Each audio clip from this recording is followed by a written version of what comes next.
Youth Congress സംസ്ഥാന secretary OK Farooq ചേരുന്നുണ്ട്. ശ്രീ ഫാറൂഖ്, കഴിഞ്ഞ ദിവസമാണ് അഴിമതി ആരോപണം അത് പെട്ടെന്ന് 48 മണിക്കൂറിനുള്ളിൽ തന്നെ ഇന്നിപ്പോൾ മന്ത്രി പറഞ്ഞതുപോലെ ഇല്ലാതായി കഴിഞ്ഞിരിക്കുന്നു. അതുപോലെ ഈ വെള്ളവുമായി ബന്ധപ്പെട്ടുള്ള കാര്യങ്ങളും അത്തരത്തിൽ ഇല്ലാതാവുമ്പോൾ പ്രതിപക്ഷം ഇപ്പോൾ ഉന്നയിക്കുന്ന കാര്യങ്ങളിൽ ഉറച്ചു നിൽക്കാനുള്ള അത്രയും തെളിവുകൾ ഇല്ലെങ്കിൽ അതിനപ്പുറത്തേക്ക് പ്രതിഷേധിക്കാൻ പോകുന്ന ശക്തി ഈ വിഷയത്തിൽ നിലവിൽ പ്രതിപക്ഷത്തിനുണ്ടോ?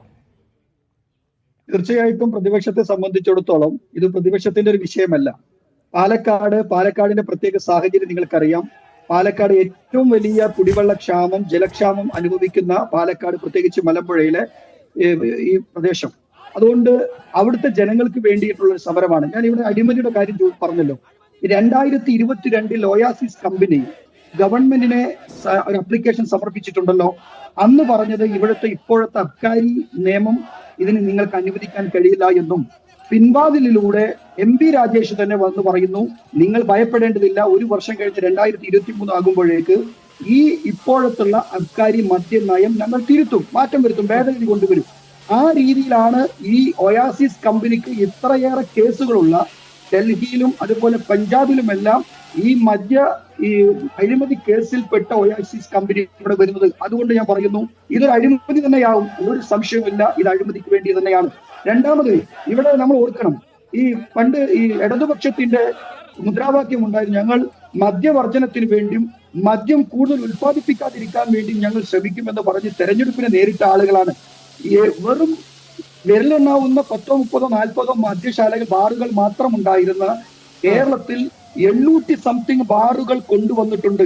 അത് 2016 2021 നിയമസഭാ തെരഞ്ഞെടുപ്പിന് CPM സംബന്ധിച്ചിടത്തോളം ഒരു ഫണ്ട് ഉണ്ടാക്കാനുള്ള ഒരു സാഹചര്യമാണ് അതിലൂടെ അവർ ഉണ്ടാക്കിയതെങ്കിൽ ഈ 2026 തെരഞ്ഞെടുപ്പ് വരുമ്പോഴേക്ക് ഇവരെ സംബന്ധിച്ചിടത്തോളം ഈ 800 ബാറുകളിൽ പോയി പിരിക്കുന്നതിനേക്കാൾ നല്ലതാണ് ഒരു മദ്യ ഉൽപ്പാദിപ്പിക്കുന്ന ഒരു കമ്പനിക്ക് നേരിട്ട് ഇങ്ങനെ. പക്ഷേ ഈ കാര്യങ്ങളെല്ലാം, ഈ പ്രതിപക്ഷം ആരോപിക്കുന്ന കാര്യങ്ങളെല്ലാം സ്പിരിറ്റ് ലോബികളുടെ ദുഷ്ടലാക്ക് ഇല്ലെങ്കിൽ അവര് സൃഷ്ടിക്കുന്ന വിവാദങ്ങളാണ് എന്നാണല്ലോ പറയുന്നത്. പിന്തുണ അവിടെ നിന്നാണെന്ന്.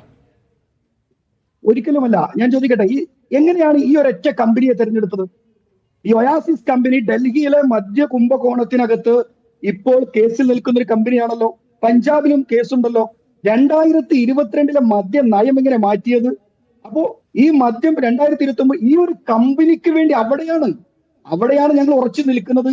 ഈ കമ്പനിക്ക് വേണ്ടി ചില അമെന്റ്മെന്റുകൾ വരുത്തി കൊടുക്കുന്നു, ഭേദഗതികൾ വരുത്തി കൊടുത്തുകൊണ്ട് മദ്യം ഈ കമ്പനിയെ സഹായിക്കുന്നു. തിരിച്ച് ഇവർ വരുന്ന തെരഞ്ഞെടുപ്പിൽ സഹായിക്കുന്ന സാഹചര്യം ഉണ്ടാകുന്നു എന്ന് മാത്രമല്ല, കഴിഞ്ഞ പാലക്കാട് ഉപതെരഞ്ഞെടുപ്പിൽ ഇവരുടെ തെരഞ്ഞെടുപ്പിന്റെ ഫണ്ടിന്റെ വലിയൊരു സ്പോൺസേഴ്സ് ഇവർ തന്നെ ആയിരുന്നു എന്നുള്ള ഒരു സംശയം കൂടി ഇന്ന് ഈ കോൺഗ്രസിന്റെ സമരം നിങ്ങൾ കണ്ടതാണ്. പ്രസിഡന്റ് പറഞ്ഞതാണ്, MLA കൂടിയായ രാഹുൽ മാങ്കുടത്തിൽ പറഞ്ഞതാണ്. അപ്പോൾ ഇവിടെ രണ്ട് കാര്യങ്ങളാണ്. ഒന്ന്, ഒരു മദ്യ അഴിമതി കുംഭകോണം, കേരളത്തിലെ ഏറ്റവും വലിയ ഒരു മദ്യ കുംഭകോണ അഴിമതി ഇവിടെ നടക്കുന്നു. അല്ല, അങ്ങനെയെങ്കിൽ UDFന്റെ കാലത്തും ഡിസ്റ്റിലറികൾ തുടങ്ങിയത് ഈ പറഞ്ഞ അനുമതി ഇല്ലാതെയല്ലേ? ഇവിടെ ഞാൻ വീണ്ടും സൂചിപ്പിക്കുന്നത്, മുൻകാലങ്ങളിൽ നിന്നും വ്യത്യസ്തമായി 2022 ഒരു ഭേദഗതി ഇവർക്ക് വേണ്ടി എന്തിനാണ് മാറിക്കൊടുത്തത്? എന്തിനാണ് ഒരു മാറ്റം ഈ ഭേദഗതിയിൽ, ഈ നമ്മുടെ അബ്കാരി നിയമത്തിൽ ഭേദഗതി വരുത്തി കൊടുത്തത് എന്നുള്ള ചോദ്യത്തിന് ഇപ്പോഴും ഉത്തരം കിട്ടുന്നില്ല. രണ്ടാമത്, എങ്ങനെയാണ് ഈ ഒരൊറ്റ കമ്പനി മാത്രം വന്നത്? അതും ഒരു ചോദ്യമാണ്. ഇതിനേക്കാൾ വലിയ പ്രശ്നം ജലചൂഷണമാണ്. ഒരു ദിവസം ലക്ഷക്കണക്കിന് ലിറ്റർ എവിടെന്നാ കൊണ്ടുപോകുന്നത്? നിങ്ങൾ പാലക്കാട് വരണം, ഞാൻ പാലക്കാട്ടുകാരനാണ്, നെല്ലറയുടെ നാടാണ്. ആ നാട്ടിലെ കർഷകന്റെ വിളകൾ നശിച്ചുകൊണ്ടിരിക്കുക.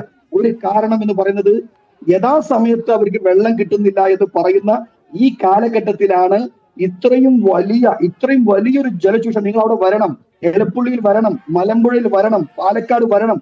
ഈ CPMന്റെ ആളുകൾ, ഞാൻ ചോദിക്കട്ടെ, MP രാജേഷ്, അദ്ദേഹം ഈ പാലക്കാട് തൃത്താലയിൽ നിന്നൊന്നും തെരഞ്ഞെടുക്കപ്പെട്ട ഒരു MLA മന്ത്രിയും കൂടിയാണല്ലോ. അദ്ദേഹത്തിന് പോലും അറിയാം, അദ്ദേഹത്തിന് അവിടെ വലിയ കണക്ഷൻസ് ഉണ്ട്.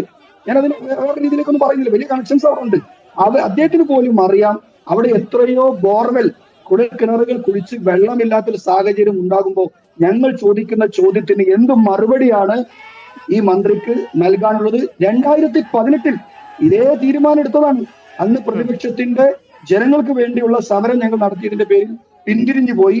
ഈ ഞാനിത് വ്യക്തമായി ഇന്ത്യൻ യൂത്ത് കോൺഗ്രസ് പറയുന്നു, 2026 നിയമസഭാ തെരഞ്ഞെടുപ്പിലേക്കുള്ള CPM-ന്റെ വലിയ ഒരു ഫണ്ടിങ് അതിന് വേണ്ടി മാത്രമാണ് ഈ ഒയാസിസ് കമ്പനിക്ക് ഇങ്ങനെ ജലചൂഷണം നടത്തി ഇവിടെ മദ്യം ഒഴുക്കാനുള്ള സാഹചര്യം ഒരുക്കി കൊടുക്കുന്നത്. ഒന്ന് പറയാം, ഞങ്ങളുടെ സമരം തുടങ്ങി വെച്ചിട്ടുണ്ട്. വലിയ സമര പോരാട്ടം. ഇന്നത്തെ സമരം നിങ്ങൾ തിരുവനന്തപുരത്ത് കണ്ടിട്ടുണ്ടാവും. 20 പ്രാവശ്യമാണ് ജലപീരങ്കി ഉപയോഗിച്ചത്. 20 പ്രാവശ്യം കഴിഞ്ഞ് ഒരു വാഹനം മാറി, പിന്നെയും വാഹനം കൊടുന്ന് വീണ്ടും നിങ്ങൾ 20 അല്ല 200 അല്ല 2000 തവണ നിങ്ങൾ ജലപീരങ്കിയുമായി ഇടതുപക്ഷ സർക്കാർ വന്നാലും ശരി, ഗ്രനേഡ് ഇട്ടാലും ശരി, അതുപോലെ ലാറ്റി നിങ്ങൾ വീശിയാലും ശരി, ഈ സമര പോരാട്ടത്തിൽ നിന്നും പുറകോട്ടില്ല. അതിശക്തമായ സമരം. ഈ മന്ത്രി ഉൾപ്പെടെയുള്ളവർ വഴിയിലൂടെ നടക്കണമോ എന്ന് തീരുമാനിക്കുന്ന വലിയ വഴിതടയൽ സമരം ഉൾപ്പെടെയുള്ളത് ഞങ്ങൾ വരും കാലങ്ങളിൽ ഇവിടെ പ്രഖ്യാപിക്കുന്നു. സമരം നടത്താൻ പോകാൻ തന്നെയാണ് ഇന്ത്യൻ യൂത്ത് കോൺഗ്രസും UDF തീരുമാനിച്ചിട്ടുള്ളത്. ശരി, നന്ദി ശ്രീ OK ഫാറൂഖ്.